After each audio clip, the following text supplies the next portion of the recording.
चिक्कोडी तालुक्यातील हिरेकोडी गावातील मोरारजी देसाई निवासी शाळेतील 119 मुलांना अन्नातून विषबाधा झाली असून जिल्हा प्रशासनाने याची गंभीर दखल घेऊन निवासी शाळेच्या प्राचार्या आणि वार्डन यांना निलंबित करण्यात आला। अल्पसंख्याक विभागाकडून चालवण्यात येणाऱ्या मोरारजी देसाई निवासी शाळेत एकूण 439 विद्यार्थी आहेत। यापैकी 119 मुलांना जेवण आणि नाश्त्यातून विषबाधा झाल्याचे उघडकीस आले आहे। शुक्रवारी अन्नातून विषबाधा झालेल्या विद्यार्थ्यांना त्रास झाल्यावर चिक्कोडी येथील शासकीय रुग्णालयात दाखल करण्यात आले।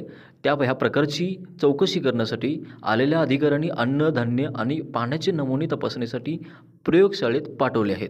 उपचारासाठी दाखल करण्यात आलेल्या 119 विद्यार्थ्यांपैकी 38 विद्यार्थ्यांना डिस्चार्ज देण्यात आला असून 71 विद्यार्थ्यांवर उपचार चालू आहे।